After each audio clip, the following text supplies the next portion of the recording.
Late on the freezing, pitch-black night of December 20th, 1968, 17-year-old David Faraday and 16-year-old Betty Lou Jensen parked their Rambler station wagon on a secluded gravel turnout in Northern California. They had driven down Lake Herman Road just outside the city limits of Vallejo to find a peaceful moment alone.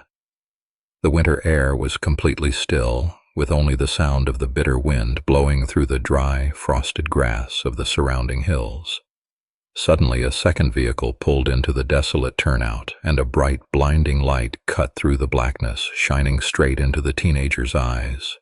Heavy footsteps crunched deliberately on the loose gravel, walking slowly toward the passenger side window of the Rambler. The approaching figure held a tactical flashlight in one hand and a .22 caliber semi-automatic pistol in the other, bringing a sudden, violent nightmare that would permanently alter the landscape of American criminal history. That sudden, blinding flash of light in the cold December dark marked the brutal starting point of a deeply complex, chilling mystery that still confounds federal investigators and amateur sleuths today.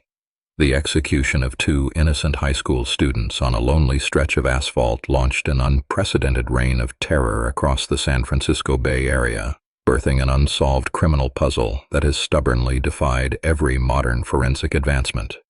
Within months, the isolated terror stepped off those lonely country roads and walked right into the warm, safe living rooms of millions of everyday citizens. On July 31, 1969, mailroom workers and editors at three major regional newspapers, the Vallejo Times-Herald, the San Francisco Chronicle, and the San Francisco Examiner, opened their daily stacks of correspondence and found identical, deeply disturbing envelopes that made their blood run completely cold. Inside those envelopes were handwritten letters, scrawled in messy blue felt-tip ink, with an unidentified killer proudly claiming absolute responsibility for ending those young lives. To prove his authenticity, the writer included closely guarded crime scene details, like the specific brand of ammunition used and the exact positioning of the victims' bodies. The author explicitly demanded that the competing newspapers print his threatening words on their front pages by Friday afternoon, or else he would embark on a relentless weekend killing spree. These cruel, taunting letters proved definitively that the person orchestrating these terrible attacks craved far more than just the thrill of the violence itself. He desperately wanted a massive, captive audience, demanding that the entire state of California recognize his self-appointed moniker, and signing his correspondence with a distinctive crossed circle symbol that would soon become completely synonymous with pure terror. Imagine living in the Bay Area during the late 1960s, a region known for peace and counterculture, suddenly feeling the heavy, suffocating weight of fear every single time the California sun went down. Residents began rushing home from work to install new deadbolts, hardware stores sold out of window locks and security lights, and citizens found themselves constantly looking over their shoulders at every single stranger who walked down the sidewalk. The surrounding world no longer felt safe, and the simple, everyday joy of taking a late evening drive or enjoying a weekend walk in a public park was completely replaced by a deep, cold dread. Teenage lovers' lanes were entirely abandoned, and everyday people genuinely wondered if the quiet, unassuming man standing right next to them in line at the local grocery store was actually the phantom monster hiding in plain sight. That heavy, suffocating blanket of public fear only grew substantially thicker when the elusive killer decided to escalate his psychological warfare by mailing something even stranger to the press. He was no longer satisfied with simply boasting about his gruesome achievements or threatening random violence against the citizens of San Francisco, so he introduced a baffling new element that would completely derail the ongoing police investigation for decades. Tucked carefully inside those cruel, handwritten letters were three distinct pieces of paper covered in 408 weird, confusing symbols that looked like an alien secret language. These were the infamous Zodiac Ciphers, a dark and twisted cryptogram split into three equal parts, sent by a highly organized man who treated innocent human lives and law enforcement agencies like pieces in a deeply sick, elaborate game of chess. This bizarre theatrical behavior forces us to ask a deeply chilling question about the inner workings of the criminal mind. Why would someone who commits such awful intimate acts of violence want to play elaborate cryptographic games, voluntarily risking capture just to leave a trail of confusing, coded clues for the entire world, including elite federal agents, to stare at and attempt to decipher? Those strange, meticulously drawn symbols turned an already scary, high-stakes manhunt into a confusing mathematical maze that absolutely no one in the local police departments knew how to solve. The frustrating code contained a chaotic mixture of standard alphabet characters, obscure astrological signs, and inverted letters, creating a visual wall of static that successfully hid the killer's true identity and his promised, terrifying message to the public. The local police officers and seasoned homicide detectives suddenly found themselves stepping into a brutal, highly publicized fight, but it felt exactly like they were operating while wearing heavy blindfolds. Investigators across Vallejo, Napa, and San Francisco were trying to coordinate their efforts to catch a ghost who slipped in and out of the thick Bay Area fog, striking without warning and vanishing without leaving a clear physical path to follow. Every single time, the exhausted detectives thought they had a solid, actionable clue, like a partial bloody fingerprint or a detailed composite sketch from a surviving witness. The investigative trail went completely cold, leaving them awake at night with incredibly heavy hearts. They pushed themselves to the absolute physical and mental breaking point, running down thousands of useless tips, desperate to stop the pain, but the definitive answers always stayed just one step out of reach.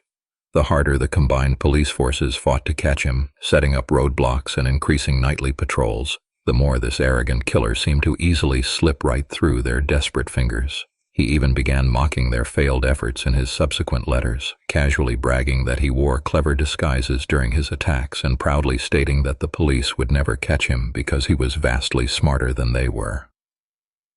Then came the most heartbreaking and fundamentally terrifying moment of the entire ordeal.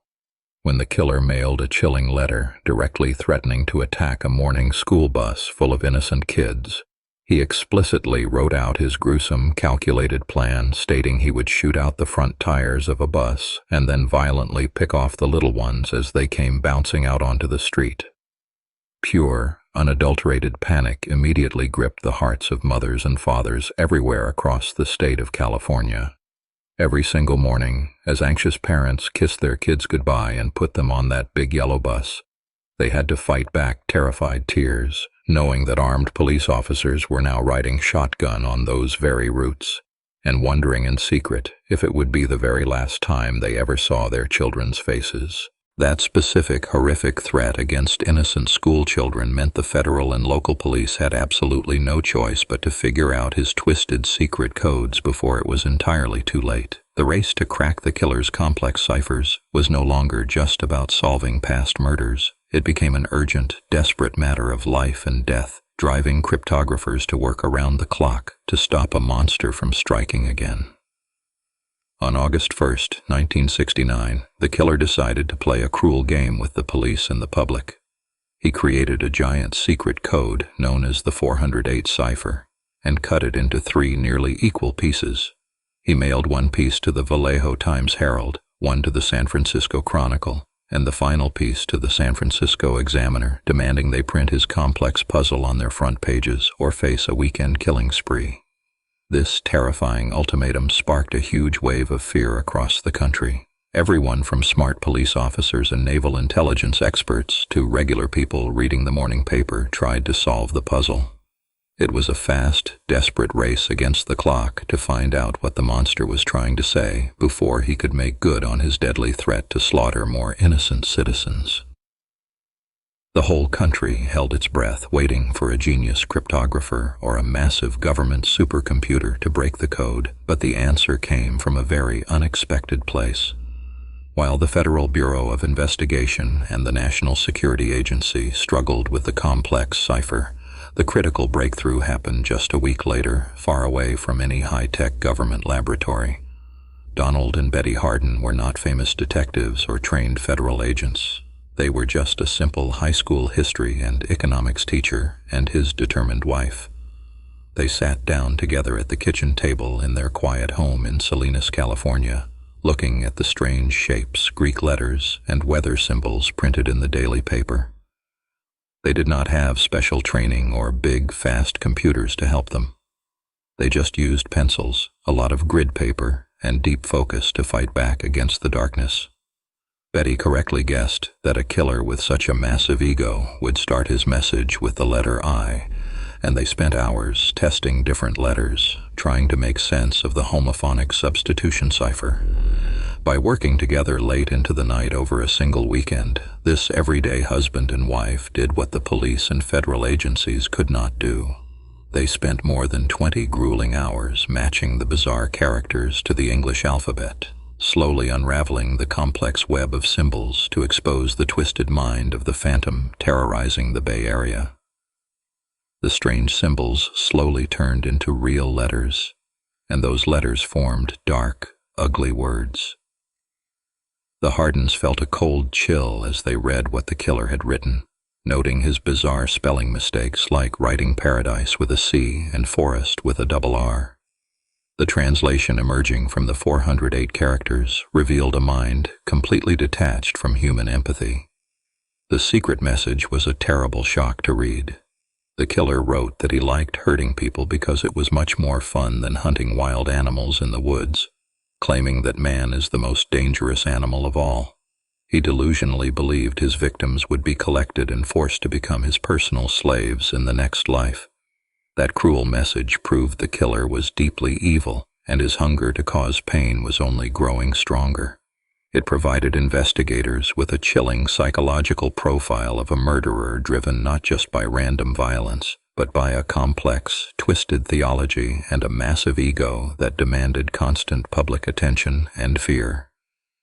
The nightmare soon stepped out of the dark woods and into the bright sunlight at Lake Berryessa on September 27, 1969. It was a beautiful, warm day in Napa County.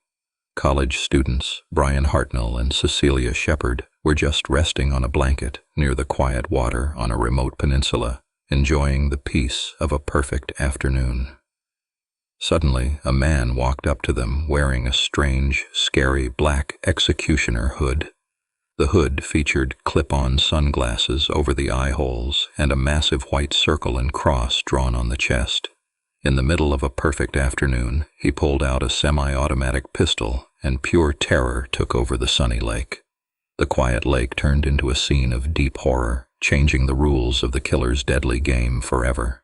After binding the students with pre-cut plastic clothesline and claiming he was an escaped convict from Montana, the attacker brutally stabbed them with a foot-long knife, later leaving a taunting message written in black marker on the door of Brian Hartnell's car. The young man on the blanket somehow lived through 6 deep stab wounds to the back, but his life was broken. He lost his friend that day as Cecilia Shepard tragically succumbed to her injuries 2 days later, and his own body was badly hurt. Before passing, Cecilia managed to provide a detailed description of the masked attacker to Napa County deputies. It is hard to imagine how someone wakes up every day after looking right into the eyes of pure evil. The deep, invisible cuts on his soul would never fully heal, leaving him to carry a heavy sadness for the rest of his life as he went on to become a lawyer, forever haunted by a sunny picnic that descended into an unprovoked slaughter. While the brave survivor carried his pain in silence, the killer was already planning his next big shock for the world. The police were aggressively looking for a rural attacker targeting couples in isolated areas, so the killer decided to upend the entire investigation by moving his deadly campaign into a dense, unpredictable urban environment. The killer left the quiet country spots and walked right into the busy, crowded streets of San Francisco on October 11, 1969. He wanted everyone to know that no place was safe, not even the wealthy, populated neighborhood of Presidio Heights. He was determined to prove he could strike anywhere and vanish right into the thick city fog. He got into a taxi driven by 29-year-old Paul Stein at Mason and Geary Streets. Paul was a hard-working man just trying to earn a living to take care of his family. In a fast flash of cold violence near Washington and Cherry Streets, the driver's simple life was stolen right there in his own cab by a single shot from a 9mm pistol. The blood in the city cab proved the killer was no longer just a shadow in the trees, but but a very real threat walking right outside everyone's front door. The murderer wiped down the taxi, tore a piece of Paul Stein's blood-stained shirt as a sick trophy, and shattered the illusion of safety for millions of residents navigating the steep, crowded streets of San Francisco. The letter arrived like all the others, but this one held a dark, heavy secret. Inside the plain white envelope was a piece of cloth, torn and stained with deep, dark red blood. It was a piece of Paul Stein's shirt, ripped right from his body after he was killed in his cab. The police station, usually full of loud talk and ringing phones, went completely dead and quiet. Everyone stared at the awful proof sitting right there on the desk. That small, bloody scrap of cloth made the whole city freeze in pure fear. The killer was proving he could walk right up to a person, take their life, take a piece of their clothes, and just walk away into the dark. People locked their doors tight and looked out their windows with wide, scared eyes. The monster was real, he was close, and he was sending pieces of his terrible work right in the mail. That bloody piece of cloth proved the killer was not just bragging, showing how he used fear as his main tool against the city. Lead Detective Dave Toschi put the weight of the whole city on his own shoulders. He worked day and night, reading every file, walking down every dark street, and hunting down every tiny clue he could find. If you have ever tried your absolute hardest to fix something broken and still failed, you know a small part of how Toschi felt. He wanted to catch this man more than he wanted to sleep or eat. The hunt for the killer slowly ate away at his normal life, turning him into a man who could not stop thinking about the case. He carried the files with him everywhere, letting the dark puzzle take over his mind. Years went by, and the heavy sadness of not catching the bad guy drew deep lines into his face. He gave his whole heart to finding the truth, but the truth just kept slipping through his fingers. Toschi's deep pain showed the real cost of the hunt, leaving him and the whole police force desperate for any new lead. Then, the killer sent a brand new puzzle to the newspapers, packed with 340 strange shapes and letters. This new code was not like the first one, which a simple couple had figured out in a few days. This one was built like a twisted maze, designed to trap anyone who tried to read it. The symbols were mixed up in a way that made no sense at all, hiding the killer's dark thoughts behind a wall of pure confusion. The smartest code breakers in the country, even men who worked for the military, sat down to crack the message. They tried reading it backward, reading it up and down, and shifting the letters around in every way they knew. They used giant math rules and thick books of secret codes, hoping to find just one word that made sense. But no matter how hard they pushed, the letters stayed totally silent, refusing to give up their dark secrets. The 340 symbols stayed locked tight, shifting the case from a fast chase into a long, painful waiting game. Years turned into decades, and that unbreakable block of strange shapes became a dark obsession for thousands of people. Normal men and women sat at their kitchen tables late at night, staring at the code until their eyes burned. They lost sleep, missed out on time with their families, and filled up notebooks with wild guesses. The puzzle grabbed hold of their minds and refused to let go, pulling them deep into the killer's twisted game. It was a heavy, quiet kind of pain to look at those symbols day after day and find nothing but dead ends. People felt like the killer was laughing at them from the past, hiding his real name right out in the open. The letters seemed to mock everyone who tried to read them, turning a piece of paper into a ghost that haunted their whole lives. Every wrong guess just made the dark mystery feel even bigger and more impossible to beat. That long, painful obsession over the secret code showed how deeply the killer had wormed his way into the minds of everyday people. Very slowly, the taunting letters from the killer just stopped coming in the mail. There was no big final fight and no clear ending, just a slow fade into a terrible, empty quiet. For the families who lost people they loved, this silence was the hardest thing of all to live with. They waited by the phone and watched the news, hoping for an answer that just never came. The detectives felt that same heavy quiet in the cold case room, looking at boxes of old files gathering dust. The killer had screamed for attention for years, and then he simply vanished like smoke in the wind. Not knowing if he was dead, in jail for something else, or just hiding in plain sight made the terror drag on and on. That lack of answers left a deep, open wound in the heart of the city that refused to heal. The long, terrible silence left the police with no new clues to follow, forcing them to wait for the world to catch up to the evidence. Over 50 years passed, and the whole world changed around the old, dusty boxes of clues. Police did not just have magnifying glasses anymore. They had super-fast computers and brand-new science on their side. The way they looked at old evidence completely shifted, opening up doors that used to be locked tight. Tools like DNA testing gave them a fresh hope that they could finally find the man hiding in the shadows. Scientists learned how to look at the tiny bits of spit left on the back of old stamps. They built huge computer programs that could sort through millions of clues in just a few seconds. The old letters and pieces of clothes were taken out of the dark and put under bright, modern lights. Step by step, the police began to use these new tools to look back at the past, hoping the killer had made just one tiny mistake. These bright new tools lit up the cold, dusty evidence rooms, setting the stage for a massive break in the oldest puzzle of all. In the year 2020, a tiny group of computer experts did what no one else could do for 51 long years. They sat at their bright screens, running new math programs day and night, trying to crack the famous 340 cipher. Slowly, the wall of weird shapes and letters began to break apart into real words. It was a huge moment of shock and pure quiet in the room. The jumbled marks that had stumped the smartest minds in the world were finally forming clear sentences on the screen. After half a century of waiting, the secret code was speaking to them, loud and clear. But the thrill of breaking that 50-year-old code quickly turned into a cold, hard truth. The message did not hold the answers anyone wanted to find. There was no real name hidden in the text, and there was no secret clue about where the killer lived. Instead, the words were just more mean bragging from a dark ghost, laughing at the people trying to catch him. It was a crushing blow to the heart.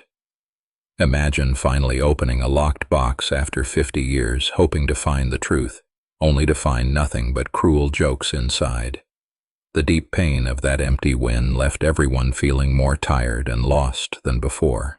That empty message proved that the man behind the mask had won his twisted game of hide and seek. The heavy, bitter truth is that this monster got away with it all. He walked right out of the dark woods and the busy city streets, slipping away into thin air without ever being put in handcuffs. He lived out his days somewhere, free and hidden, while the people he hurt were left to suffer. For the families left behind, this is a terrible wrong that can never be made right. They will never get to sit in a courtroom and look the bad man in the eye. They will never hear a judge tell him that he has to pay for the deep pain he caused. Even though the killer slipped away from San Francisco police back in the late 1960s, the deep scars of his crimes still bleed into the present day. It is so easy to get lost in the secret codes, the creepy letters, and the old police files. But we must step back and look at the real human lives that were stolen. These were not just names on a piece of paper or dots on a map. They were young sons and bright daughters, caring brothers and loyal friends, all breathing and smiling just moments before the dark caught them. They had favorite songs, big dreams for the future, and families waiting for them to come home for dinner. Their bright lights were put out much too soon on quiet roads and peaceful lake shores. We must remember their faces and their soft voices, not just the scary mask of the man who took them away. Keeping their memory alive is exactly why the hunt for the truth has never fully stopped. Today there are still brave police workers who refuse to let the dark win. They sit in quiet rooms, pulling out the old yellow paper files from decades ago, reading every single word again and again. They look at the old photos with fresh eyes, hoping to spot one tiny detail that everyone else missed back then. They bring in the newest science, using tools that can find tiny bits of skin or hair left on a stamp or an envelope. Even as the years roll by, these men and women keep pushing forward, driven by a deep need to finally close the book on this terrible story. This endless search for answers shows just how deep the fear and the mystery still run in our world. It brings up a very creepy and unsettling thought that makes the hair on your arms stand up. The man who did these awful things did not live in a dark cave far away from everyone else. He was likely someone's next-door neighbor, someone's quiet coworker, or maybe even someone's father, eating breakfast at a normal kitchen table. It is deeply scary to think about how a person can look so normal on the outside but hold such a dark and ugly monster on the inside. It makes us wonder how someone can smile and say hello in the bright morning sun, knowing the awful pain they caused the night before. That chilling gap between a normal life and a secret monster is the true horror that still hangs over the old files. For the families of the victims who perished in places like Vallejo and the shores of Lake Berryessa, the aftermath is a grueling 50-year march down a dark road that seems to have no end. Every single day remains a heavy weight they must carry, a quiet, lingering pain that never truly dissipates.